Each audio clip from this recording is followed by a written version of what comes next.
আসসালামু আলাইকুম, সবাই কেমন আছেন? আমি অনেক ভালো আছি।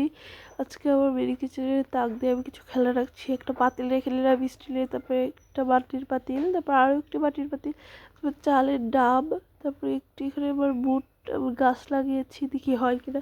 তারপর একটা শিলনোড়া রেখে দিলাম, এতে ভর্তা মানে আমার নিজে হাতে বানানো, এটাও রেখে দিলাম। তারপরে একটি পাতিল আছে, এই পাতিলও আমার নিজে হাতে বানানো। এগুলো ইনশাল্লাহ রান্না করা যাবে আশা করছি। তারপরে একটি বেলুন ফ্রি বানিয়েছি, বেলুনটা আর কি পোড়াতে গিয়ে ভেঙে গিয়েছে, সমস্যা নেই, আরেকটি বানিয়ে নিব। তারপরে একটি লবণদানি বানিয়েছি, লবণদানির ঢাকনাটাও খুঁজে পাচ্ছি না। তারপর একটি ট্রে বানিয়েছি। আর আপনারা কী কী আমার মিনি কিচেনে দেখতে চান এবং কিছু বানাতে হলে আমাকে কমেন্ট করে জানাবেন, আর লাইক কমেন্ট শেয়ার করে দেবেন বেশি বেশি। তারপর একটি সোফা আছে, সোফাও দিয়ে দিলাম এখানে।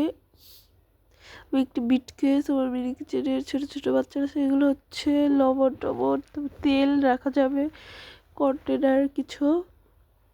তারপর এখানে চিতই পিঠা সাজা, সেগুলো একবার চিতই পিঠা বানিয়েছি আমি, এটা আবার শর্ট ভিডিওতে দেখতে পাবেন ইনশাল্লাহ।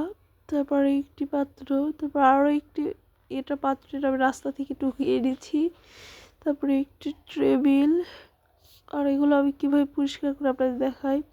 প্রথমে এখানে একটু ভীম টিম দিয়ে গুলিয়ে নিব, তারপরে এগুলোর ভিতরে চুবিয়ে ভালো করে মেজে নিতে হবে। তারপরে এই যে মেজে নিচ্ছে এখন আমি। তারপরে এগুলো সব কিছু মাজা যখন হয়ে যাবে, আর এই কালিগুলো মাটিতে রান্না করার পরে কালি উঠতে চায় না বেশি, এর জন্য আমি বেশি কালিতে রান্না করি না। আর কী দিয়ে রান্না করা যায় কালি পড়বে না, আপনারা সবাই আমাকে এই টিপসটা দিবেন। মাজা হয়ে গেলে একটা একটা করে এগুলো আমি এখন ধুয়ে নিব। ধোয়া হয়ে গেছে ওগুলো। তারপর এখন আমার মিনি কিচেনের চুলাটা শুধু লেপে দিব, এটা উপর দিয়েও লেপে দিই না আমি, বেশি কালি পড়ে যায় এর জন্য উপর দিয়ে বেশি লেপা হয়। আর আমার মিনি কিচেনে আমি আরেকটি ছোটো চুলা বানাবো, সেটা আপনাদের সঙ্গে শেয়ার করবো ইনশাআল্লাহ।